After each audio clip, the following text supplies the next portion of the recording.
Good morning student. Electrician और fitter प्रथम वर्ष के छात्रों के लिए वर्कशॉप कैलकुलेशन और साइंस विषय का अगला अध्याय 12 स्टार्ट हो चुका है। इस अध्याय के अंतर्गत हम लोग क्षेत्रमिति का अध्ययन करेंगे। क्षेत्रमिति में हमने कल आपको जो है आज ये वीडियो क्लास लेक्चर नंबर 2 है। कल की वीडियो क्लास में हमने आपको वर्ग और आयत दो ज्यामितीय आकृतियों के बारे में पूरा विस्तृत चर्चा किया था कि कैसे इनका क्षेत्रफल ज्ञात होता है, कैसे परिमाप ज्ञात होता है और कैसे विकर्ण ज्ञात होता है। तो आपको मैंने 3 चीज़ें बताई थी, क्षेत्रफल, परिमाप और विकर्ण। परिमाप को कई बार परिधि भी कहा जाता है, तो आपको ध्यान रखना होगा। आज हम उस पर थोड़ा सा और आगे कुछ प्रश्न हल करते हैं। तो लेक्चर नंबर 2 देखिए,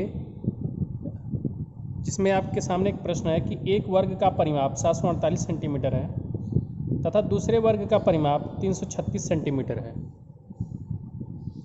उस वर्ग का परिमाप ज्ञात करिए जिसका क्षेत्रफल इन दोनों वर्गों के क्षेत्रफल के योगफल के बराबर है। तो आपने एक क्वेश्चन देख लिया। क्वेश्चन में ये लिखा है कि एक वर्ग का परिमाप 748 सेंटीमीटर है,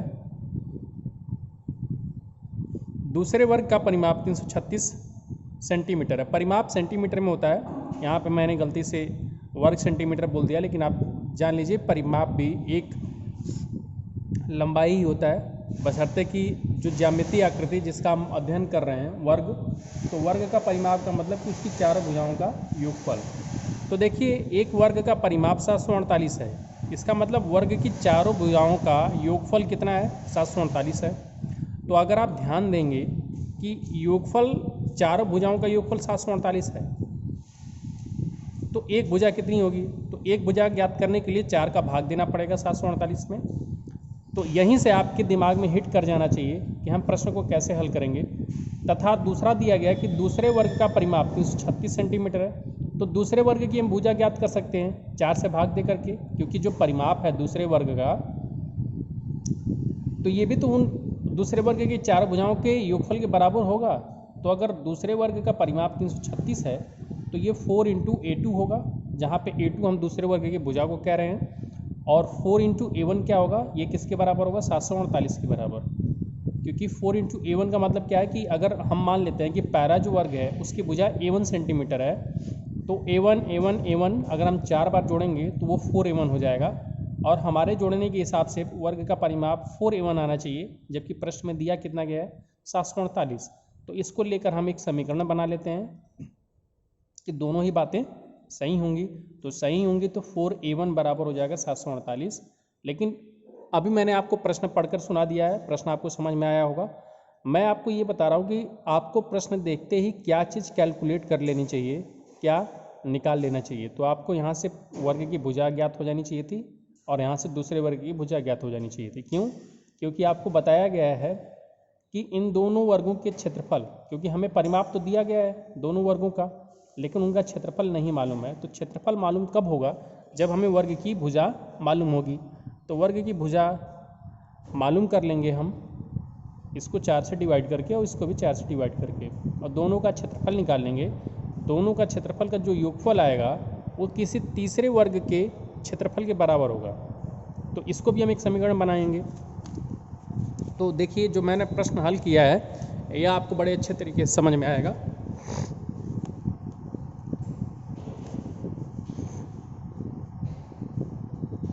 हमने कहा क्या है कि पहले वर्ग का परिमाप 748 सेंटीमीटर है, तो अर्थात 4 × A1। 4 × A1 क्या मतलब है कि हम मान लेते हैं कि जो पहला वर्ग है उसकी अगर भुजा A सेंटीमीटर है तो उसका परिमाप कितना होगा? 4A1 होगा। कैसे? क्योंकि परिमाप चारों भुजाओं का योगफल होता है। तो अगर हम पहले वर्ग की भुजा को A1 माने हैं तो उसकी 4 भुजाएं क्या होंगी? A1, क्योंकि सभी वर्ग में सभी भुजाएं बराबर होती हैं। तो अगर हम A1 को 4 बार जोड़ेंगे तो क्या रिजल्ट आएगा? 4A1 आएगा। तो इसका मतलब वर्ग का परिमाप हमारे हिसाब से क्या होगा? 4A1 होगा। और प्रश्न में दिया कितना है 748, तो ये दोनों बराबर होगा, तो दोनों को हमने बराबर कर दिया है। अब बराबर किया तो यहाँ से 4 का भाग 748 में जाएगा तो A1 का मान निकल आएगा। तो 4 का भाग दे रहे हैं तो 187 सेंटीमीटर आ गया। इसका मतलब जो पहला वर्ग था जिसका परिमाप 748 सेंटीमीटर था, उसकी भुजा कितनी हो गई थी, भुजा कितनी थी 187 सेंटीमीटर। और आप 187 सेंटीमीटर 187 सेंटीमीटर 187 सेंटीमीटर और 187, मतलब ऐसा वर्ग जिसकी चारों भुजाएं 187 हैं, उनको जोड़ेंगे तो परिमाप 748 ही आएगा।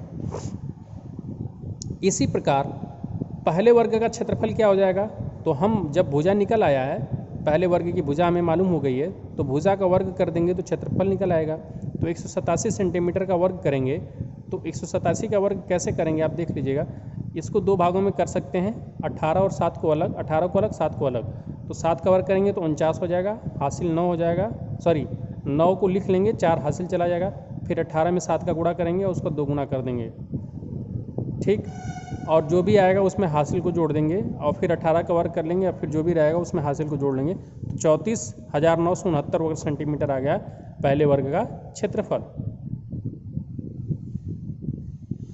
इसी प्रकार दूसरे वर्ग का परिमाप अगर 336 सेंटीमीटर दिया है तो हम क्या करेंगे कि दूसरे वर्ग की भुजा को, प्रत्येक भुजा को हम A2 सेंटीमीटर मान लेते हैं। तो अगर हम दूसरे वर्ग की प्रत्येक भुजा को A2 सेंटीमीटर मान लेते हैं तो परिमाप हमारे मानने के हिसाब से क्या हो जाएगा 4 × A2। क्यों? क्योंकि A2 A2 A2 A2 4 बार जोड़ेंगे तो 4A2 ही आएगा। तो हमारे हिसाब से परिमाप तो 4A2 आ रहा है, लेकिन प्रश्न में दिया कितना है 336, तो इसका मतलब ये दोनों बराबर होगा। तो इस हिसाब से हमने दोनों को बराबर कर लिया। अब हम यहाँ से A2 का मान निकालने के लिए ये जो 4 है इसके ये बटे में आ जाएगा 336 के, और बटे में आएगा तो इसका मतलब 336 में 4 का भाग करना होगा। और जब करेंगे ऐसा तो A2 का मान कितना आ गया 84 सेंटीमीटर। इसका मतलब कि दूसरे वर्ग की भुजा भी हमें मालूम चल गई कितनी थी 84 सेंटीमीटर। और आप यकीन है कि 84 सेंटीमीटर अगर वर्ग की भुजा मानते हैं तो उसका परिमाप 336 ही आएगा। तो यहाँ से आपका जो है जो आपने माना है वो भी प्रूफ हो जा रहा है, सत्यापित हो जा रहा है। अब दूसरे वर्ग का क्षेत्रफल हम कैसे निकालेंगे, भुजा का वर्ग करेंगे। भुजा का वर्ग करने का मतलब क्या है, 84 का वर्ग करेंगे। 84 का वर्ग करने के लिए इसको दो भागों में बांटेंगे, एक भाग में 8 एक भाग में 4। तो 4 का स्क्वायर करेंगे तो 16, हासिल 1 हो जाएगा। फिर इन दोनों का आपस में गुणा हो जाता है, 8 चौक को 32 और उसका 2 गुना कर देते हैं 64। और 64 में एक जो हासिल मिला था उसको जोड़ लेंगे तो 65 हो जाएगा। 65 को 5 लिख लेंगे, हासिल कितना हो जाएगा 6। अब फिर 8 का वर्ग करेंगे तो कितना हो जाएगा 64, और जो हमारा हासिल 6 था उसको जोड़ देंगे तो 70 हो जाएगा। तो ये 7056 वर्ग सेंटीमीटर आ गया हमारे दूसरे वर्ग का क्षेत्रफल। तो देखिए हमने कितना अच्छे तरीके से पहले वर्ग का भी क्षेत्रफल निकाल लिया, दूसरे वर्ग का भी क्षेत्रफल निकाल लिया, एकदम स्टेप बाय स्टेप चल रहे हैं। तो पहले वर्ग का क्षेत्रफल 34,969 आया है, दूसरे वर्ग का क्षेत्रफल 7,056 आया है। तो क्यों ना हम, जैसा प्रश्न में बोला गया है कि इन दोनों वर्गों का क्षेत्रफल का योगफल एक तीसरे वर्ग के क्षेत्रफल के बराबर है, तो हम पहले इन दोनों वर्गों का क्षेत्रफल जोड़ देते हैं, और जो कि तीसरे वर्ग के क्षेत्रफल के बराबर होगा। तो चूँकि कोई तीसरा वर्ग है जिसका जो क्षेत्रफल होगा वो पहले वर्ग के क्षेत्रफल और दूसरे वर्ग के क्षेत्रफल के मिला करके बराबर है, मतलब योगफल के बराबर है। वही बात हमने यहाँ पे लिखा है। तो तीसरे वर्ग का क्षेत्रफल बराबर हो जाएगा 34,969 जो कि पहले वर्ग का क्षेत्रफल है, और ये 7,056 जो कि दूसरे वर्ग का क्षेत्रफल है, और इन्हीं का योगफल बराबर है तीसरे वर्ग के। तो अगर जोड़ लेते हैं तो तीसरा वर्ग का जो क्षेत्रफल होगा वो कितना आएगा 42,025 वर्ग सेंटीमीटर। अब हम जानते हैं कि तीसरे वर्ग का जो क्षेत्रफल होगा वो किस विधि से निकाला गया होगा, भुजा का वर्ग करके ही निकाला गया होगा। अब तीसरे वर्ग की भुजा हमें नहीं मालूम है तो उसको हम A3 मान लेते हैं, और A3 का वर्ग कर देंगे तो 42,025 आना ही चाहिए। तो A3 निकालने के लिए हम क्या करेंगे, फिर यहाँ पे जब वर्ग हटाएंगे तो इधर क्या लग जाएगा, वर्गमूल लग जाएगा, करनी लग जाएगी। तो A3 बराबर हो जाएगा 42,025। अब क्या करना है आपको, तीसरे वर्ग की भुजा निकालने के लिए 42,025 का क्या निकालना होगा, वर्गमूल निकालना होगा। तो वर्गमूल निकालेंगे तो कितना आएगा 205। तो 205 सेंटीमीटर आ गया। इसका मतलब ये है कि जो तीसरे वर्ग की भुजा होगी वो कितनी होगी 205 सेंटीमीटर। अब आपको परिमाप निकालना है, तो परिमाप निकालने के लिए क्या किया जाता है, 4 का गुणा कर दिया जाता है। तो 205 में जब 4 का गुणा करेंगे तो कितना हो जाएगा, 200 में अगर आप 4 का गुणा कर लेते हैं तो 800 हो जाता है, 5 में 4 का गुणा कर लेते हैं तो 20 हो जाता है। तो ये उत्तर क्या आएगा 820 सेंटीमीटर। ये आपका क्वेश्चन हल हो गया। अब इसके बाद आप नेक्स्ट क्वेश्चन आप देखेंगे।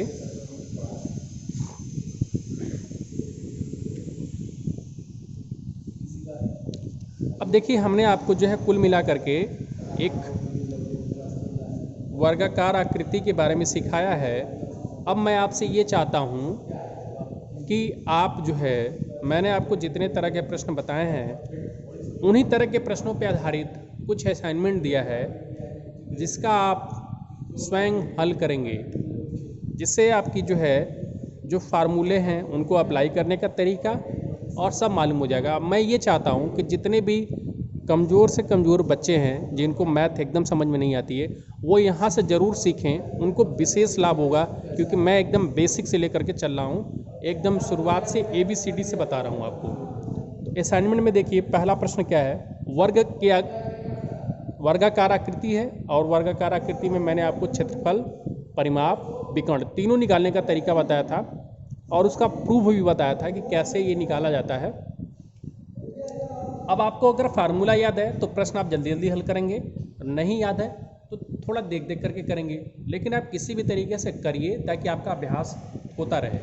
पहला प्रश्न कि एक वर्गाकार स्टील प्लेट है, तो आप अपने दैनिक जीवन में बहुत सी ऐसी स्टील की जो सीट होती होंगी आप उनको देखते होंगे, और मान लीजिए कि वो वर्गाकार है, मतलब ऐसी स्टील की प्लेट जिसमें 4 भुजाएं हैं और चारों भुजाएं बराबर हैं और आमने सामने की भुजा समांतर हैं। तो उस प्रकार की एक वर्गाकार स्टील की प्लेट आप अपने दिमाग में बैठाइए। तो एक वर्गाकार स्टील प्लेट का क्षेत्रफल, परिमाप और विकर्ण ज्ञात करना है, मतलब 3 चीज़ें ज्ञात करना है। पहला क्षेत्रफल ज्ञात करना है, तो क्षेत्रफल निकालने का फार्मूला आपको पता होना चाहिए। दूसरा परिमाप ज्ञात करना है और तीसरा आपको विकर्ण ज्ञात करना है। जबकि भुजा का मान दिया गया है 28.1 सेंटीमीटर, तो आपको ये पता होना चाहिए कि जब आपको वर्गाकार स्टील प्लेट की भुजा दिया है तो केवल एक ही भुजा के बारे में बताया गया है, तो आपके नॉलेज में ये होना चाहिए कि चारों भुजाएं बराबर होती हैं। इसका मतलब कि 28.1 सेंटीमीटर अगर भुजा है तो चारों भुजाएं 28.1 सेंटीमीटर की होगी। तो आप इसका निकाल सकते हैं, हल करिएगा आप इसको। इसी प्रकार से दूसरा क्वेश्चन देखिए,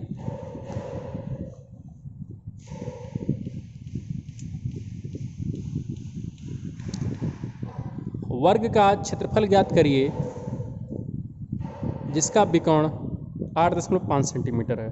तो इस बार आपको विकर्ण दे दिया गया है और क्षेत्रफल ज्ञात करना है। तो ये भी कोई मुश्किल प्रश्न नहीं है, विकर्ण वाला भी मैंने बताया था कि वर्ग की भुजाएं क्या होती है, बराबर होती हैं। और विकर्ण कैसे निकालते हैं, विकर्ण का सूत्र क्या होता है, तो विकर्ण के बराबर दे दिया गया है, विकर्ण का मान दे दिया गया है, तो आपको निकालना क्या है, क्षेत्रफल निकालना है। तो विकर्ण दिया है तो आप भुजा निकाल सकते हैं, और भुजा निकाल लेंगे तो क्षेत्रफल निकाल सकते हैं। बहुत ही आसान सा प्रश्न है, हल हो जाएगा। लेकिन हम चाहते हैं कि आप अपने आप से करिए, जितनी आपकी प्रैक्टिस होगी आपको उतना ही मैथमेटिक्स और क्षेत्रमिति आएगा, और आप वर्कशॉप कैलकुलेशन में अपने आप को बेहतर बना सकते हैं, जिससे आपकी इंजीनियरिंग की समझ भी अच्छी होगी। अगला जो प्रश्न है कि वर्ग का क्षेत्रफल ज्ञात करें जिसकी भुजा 28 सेंटीमीटर है। तो क्षेत्रफल, ये तो बहुत ही आसान एकदम सिंपल फार्मूला है कि आपको भुजा दे दिया गया है और क्षेत्रफल ज्ञात करना है। तो वर्ग का क्षेत्रफल का सूत्र क्या होता है, भुजा का वर्ग, तो आपको 28 का वर्ग करना होगा। तो इसको तो मैंने बता ही दिया, लेकिन आप करिएगा। अगला जो प्रश्न है असाइनमेंट का कि वर्ग की भुजा ज्ञात करें जिसका क्षेत्रफल 169 वर्ग सेंटीमीटर है। इस बार आपको क्षेत्रफल दे दिया गया है, भुजा ज्ञात करना है, तो इसमें भी आपको मैथमेटिक्स का इस्तेमाल होगा, आपको करना होगा। अगला जो प्रश्न है कि वर्ग का क्षेत्रफल ज्ञात करिए जिसका विकर्ण 20 सेंटीमीटर है। तो आपकी बार इसमें आपको जो है विकर्ण दे दिया गया है, अब क्षेत्रफल ज्ञात करना है। तो इसको, इस असाइनमेंट को भी आपको हल करना है, और मैं आपसे चाहता हूं कि आप इसके जो आंसर हैं कमेंट बॉक्स में ज़रूर लिख कर भेजिए। अगला क्वेश्चन है कि उस वर्ग का परिमाप ज्ञात करें जिसका विकर्ण 144 सेंटीमीटर है। तो विकर्ण दे दिया गया है, परिमाप ज्ञात करना है, तो ये असाइनमेंट भी आपको कर लेना चाहिए। अगला है कि एक वर्गाकार प्लेट का क्षेत्रफल ज्ञात करिए जिसका परिमाप 48 सेंटीमीटर है, 48 मीटर है। तो परिमाप दे दिया गया है, वर्गाकार प्लेट का क्षेत्रफल ज्ञात करना है, बिल्कुल आसान आसान से प्रश्न है। और देखिए मैंने आपको ये जो 7 असाइनमेंट के प्रश्न दिए हैं, आप इनको अपने आप से ज़रूर करिए, तभी आपको जो है आएगा। बिना हल किए, बिना प्रैक्टिस किए आप सोच रहे हैं कि आपको सब कुछ आ जाएगा, तो नहीं आ सकता है। थोड़ा सा मेहनत आपको करना पड़ेगा। बाकी मैं सारी आपसे ज़्यादा मेहनत आपके लिए करूँगा।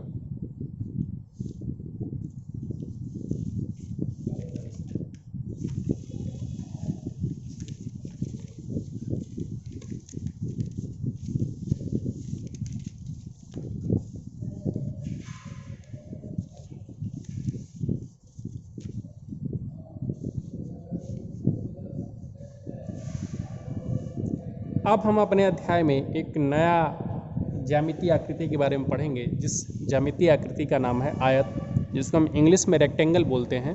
और इसकी परिभाषा देख लीजिएगा। यह भी 4 भुजाओं वाली आकृति होती है, जिसके विपरीत भुजाएं समांतर होती हैं और संलग्न भुजाओं के बीच का कोण 90 डिग्री होता है।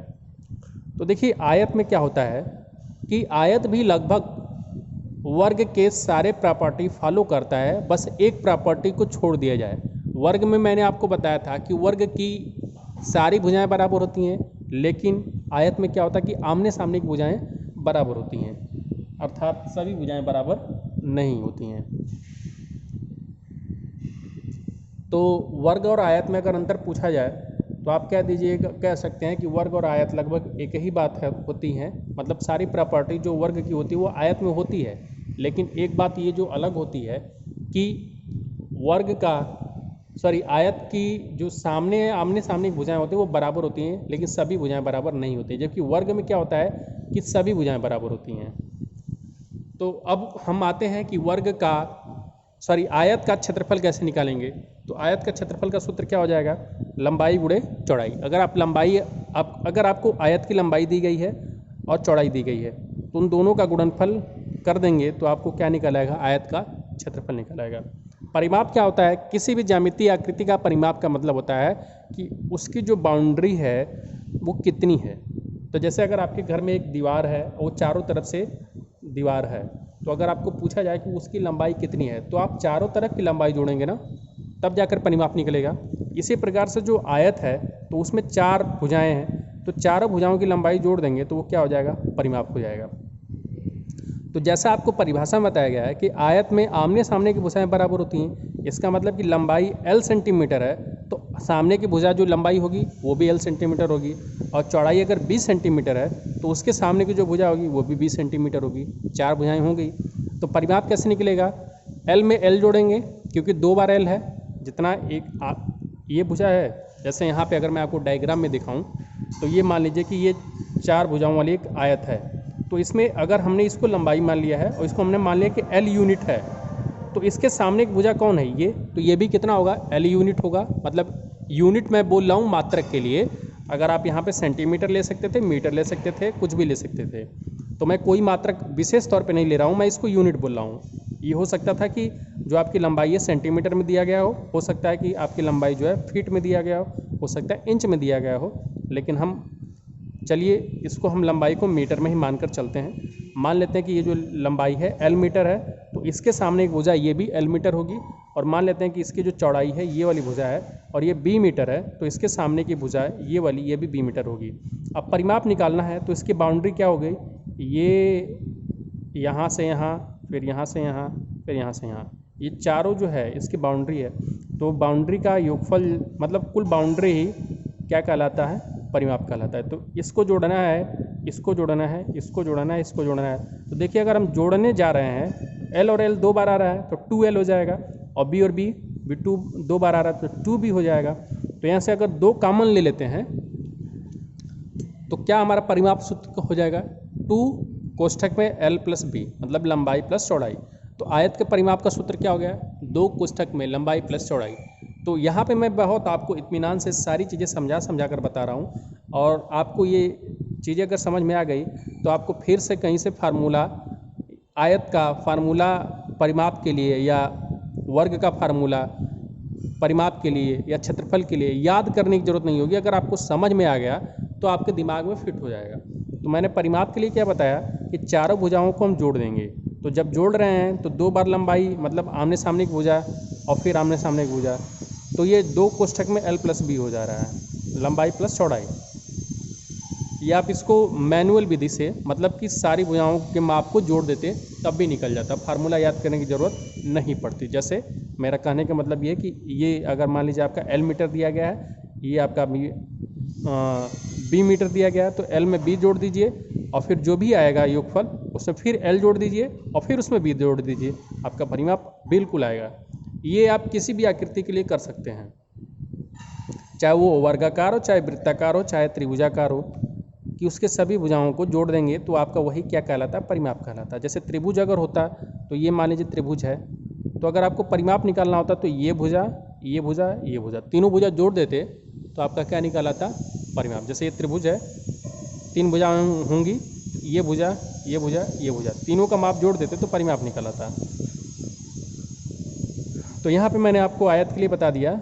अब सबसे बड़ी बात यह है कि विकर्ण इसका कितना होगा। तो अगर मान लेते हैं कि ये लंबाई l मीटर है और ये चौड़ाई b मीटर है, तो यहाँ से हम क्या करेंगे कि इसी को हम विकर्ण बोलते हैं। तो अगर हम इस यहाँ से यहाँ तक की इस वाले कार्नर को इस कार्नर को मिला देते हैं तो ये जो रेखा बनेगी वही विकर्ण कहलाएगी।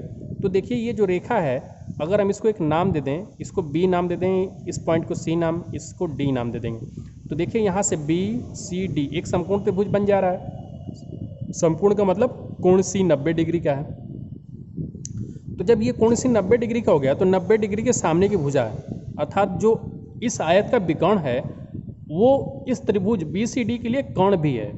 और त्रिभुज में कर्ण जो होता है वो पाइथागोरस के नियम के हिसाब से काम करता है, अर्थात समकोण त्रिभुज में जो कर्ण का वर्ग होता है, अर्थात जो ये आपका विकर्ण है जिसको हम त्रिभुज के लिए कर्ण बोलेंगे और आयत के लिए विकर्ण बोलेंगे, और दोनों एक ही चीज़ है। अगर हम त्रिभुज के लिए बात करेंगे त्रिभुज के संदर्भ में तो ये विकर्ण कहलाएगा, और इस आयत के संदर्भ में बात करेंगे तो विकर्ण कहलाएगा। तो हम पहले त्रिभुज की बात कर रहे हैं क्योंकि हमें विकर्ण निकालना है। तो विकर्ण निकालने के लिए जिस चीज़ का हम मदद लेंगे वो पाइथागोरस प्रमेय है।